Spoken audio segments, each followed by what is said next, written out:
Today we're going to talk about how to cultivate magnetic presence. And I'm going to be sharing from my personal experience what actually worked for me and what was so powerful. This is especially applicable for type A, high achievers, leaders, entrepreneurs, artists, executives.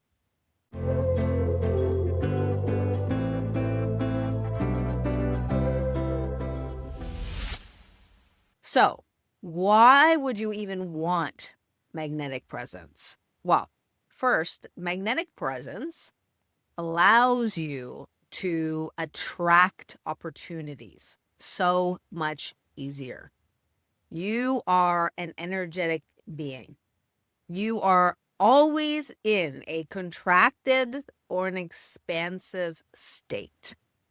So when we are in an expansive state, we are attracting to us people at the same resonance. This is what we want. When we are in a contracted state, sometimes we're not attracting anyone. We're in our little cocoon. Understanding that we are always in a flux in this world of expansion and contraction.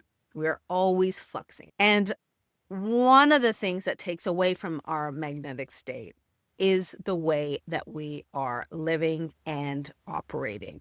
This is especially prevalent in North America, where we are often on the go, where we reward busyness, where we reward hustling. Not that there's anything wrong if that's something that you like, but from my own experience, one of the things that was groundbreaking that I stopped doing that helped my magnetic presence was stopping the overworking. I started to realize I had become dull. I remember looking at myself in a video. I just started to notice that my skin looked a little bit lackluster, that my eyes were looking a little bit lackluster, and I just seemed to be dull. I didn't have this vibrancy to me, and I was tired a lot. So I had to do an assessment first. Where is all my energy going? Where is my vibrancy? Where is my life force energy going? A lot of it was going to all these things I was doing daily that were sucking my energy. A lot of these things I didn't need to be doing. A lot of these things weren't connected to the results that I want. This is one of the critical things that we do in the Magnetic Leadership Accelerator, which is getting clear. What task can you let go of? And what are the highest leverage tasks you can be doing to get to your results? Because when we are doing a whole bunch of this and a whole bunch of that, and we're going around and our head's spinning around, this is vital life force that we are putting out to things that are not giving us any of the results that we are looking for. And you will see it on your body. I saw it on my face. I could see it. I could see it in my skin tone. I could see it in my eyes. So the first thing I did to get back my magnetic presence was do an audit of my day, do an audit of my time. And if you're interested in learning more about how I work with clients to do their audits, you can head down to the description, book a power play call, or apply for the Magnetic Leadership Accelerator. So you have to understand where your energy is going. Where's your time going? Where's your focus going? And then you can know by process of elimination, by reverse engineering, what are the action steps? What are the tasks? What are the things I'm doing that are just sucking my energy and not producing any of the results that I desire or that I'm getting? So that was the first thing that I did. The next thing that I did that was taking away my vital magnetism, my energy source, was I stopped so much screen time, particularly in the morning. So no phone in the morning, no grabbing it and start scrolling. And for me, and what I recommend to my clients is keep it out of the room. Don't just rely on willpower. You have to understand that there's a part of your brain that wants to pick it up. It wants that hit of dopamine first thing in the morning. So if you have it right next to your bed, you are asking to get into a battle first thing in the morning, a battle of brain and a battle of willpower. Keep it out of your room. If you use it as an alarm, it's time to invest in a new alarm. Ideally, something, if you can, that's not hooked up to any kind of Wi-Fi. That's a whole different story. That's a whole different episode. But clearing that in your space. So eliminating excess screen time that is not necessary for your work. Now, I work online. A lot of the work that I do is in front of a screen. So I have to get clear what needs to be done, what can I outsource, and what can just be eliminated. Again, this goes back to the audit. It goes back to getting clear. What am I doing that is not actually leading to the results that I want? And we spend far too long scrolling. You have to really understand what your triggers are. What are the boundaries that you need in place? I know for myself, if I have certain social media apps on my phone and I go in them, I'm going to be scrolling. I'm going to get lost in it. It's not good enough for me to say, oh, I'm only going to go in there and check something. I know from my patterns and from being honest with myself that if I go in, I'm going to get hooked and I'm going to start unconsciously swiping. And 10 minutes later, realize, oh my God, what am I doing here? They need to be eliminated from your phone or put them in a secret compartment on your phone with a password to make it very hard to get into. Some of the apps I have on my phone, because I need to have them, certain posting only works well with the phone. But I know the apps that do not work well with me and my system, they are not there or they are hidden. They are not easily accessed. The next thing I stopped doing was ruminating over worry loops. When you're ruminating over worry loops, when you're stressing out about things you cannot control, your life force energy is draining. When you are in a place of surrender, of trust, trusting you can trust your vision, trusting you are being supported. If you are a leader, if you are an entrepreneur, if you're an executive, and you are heart-centered, you are purpose-driven, and you are working towards a goal or a vision that also supports, right, collective, that is not there to hinder and hurt the collective, you can trust that you are going to be supported. You can let go of the control that I know that you like to have, because I like to have it. My clients like to have control. But what does control do? It takes up bandwidth in your mind, in your energy field. This is not magnetic. When you are worried and you are going around in loops over and over again, ruminating about what ifs. What if this goes wrong? What if this happens? I'm scared to do this. I'm scared to do that. This is not magnet. This is not feeding the magnetism. This is taking away from the magnetism. So what I did was a practice when I felt the rumination coming, right? I bring down a stop sign in my mind's eye right here. I can see it in my mind's eye. Stop. I'm not pushing it away. I'm not trying to suppress it. I'm just saying, you know what? Stop. It's not serving me. It's not serving my goals. Letting it go. What is going to serve me better right now? What thought patterns are better? Your thought patterns are part of your energetic field. If you want to be magnetic, you have to start thinking magnetic thoughts. So what are magnetic thoughts? Well, who are the people you love being around?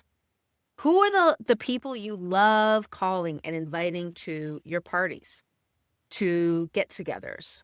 If you go somewhere, who do you immediately find? If you're going to a get-together or party, who do you love speaking to? This person is magnetic. They are magnetic to you. What are the things that they are saying? Now, I'm not talking about the person that you seek out who is in resonance with the same fears or worries as you, or someone that you like to gossip with, because we can be attracted to that as well if we are in a state where those patterns are present. That's not the magnetism I'm talking about. I'm talking about the magnetism of someone where you leave their presence and you feel good. Your energy is raised. You're like, ooh, you know what? We weren't really talking about anything that specific, but I feel good. I feel good. I can tell you, if you are feeling like this, that person has certain thought patterns. What are they saying to themselves? What are the magnetic thoughts you can start to say to yourself? What are things that you love hearing from other people? Start saying those things to yourself. Start having thought patterns that are supportive, that are encouraging. Thought patterns of when you are speaking to yourself in ways that you would speak to your younger self, encouraging them, telling them that you believe in them, that you can't wait to see what they are creating, that you appreciate their leadership, that they're doing a great job. These thought patterns are so much more magnetic than worry loops and ruminating on what could go wrong. Another thing that I did to immediately shift my energy and my magnetism is I started to fuel my body and I started to move my body in ways that felt good. And I started slow. I didn't put in a intense new workout routine. I simply started moving my body in ways that felt good, such as walking, dancing. I fueled my body with fresh pressed juices, smoothies. One of the best investments I've ever made in myself is my high-speed blender, because a month after making these smoothies, I started to notice all these differences in my body. I started to feel more alive again. Now, take what resonates, leave the rest. Everybody's body is different. Everybody needs different things. I'm simply sharing what worked for me. What may work for you may be different. But for me, having that live food smoothie, and I put lots of greens, I put fruits. When I do juices, I do fruits and I do vegetables. I mix it up. I do different things. I really listen intuitively to my body when it comes to this. I don't overthink it. I don't overplan it. I just get it in my body. My body does really well with live foods. You have to test what works for you. But understanding what fuels you, what makes you feel the most magnetic, and giving yourself more of that. So really treating your body as a vessel, because we can do the inner work. We can do the mindset work. We can do practices like communication practices, communication tactics. But if your body is not feeling magnetic, then you're not going to exude it. Now, you do with what you can, with how your body is. You start with where you are. When you think of walking into a room and heads are turning, not just because of what you look like, but your energy, and people want to come up and talk to you, why would they? Think about it. Why would they want to come and talk to you? Who do you need to become to be a person that people want to come and talk to? Well, you have to be doing things that are interesting so you have something to talk about. So for me, because I had been working so much, I had no hobbies. I had nothing I was doing for fun. Sure, I could talk about work, but quite frankly, not a lot of people want to hear about it. And I don't want to talk about it all day long. So I had to start finding things that I wanted to do. Bringing in new hobbies, like practicing my ukulele, practicing singing, doing my artwork. Also, what's really, really magnetizing is setting big goals, going after a big dream. So when I first started my business, I had really big goals. Somewhere along the way, they kind of dimmed a little and I got lost in the busy work.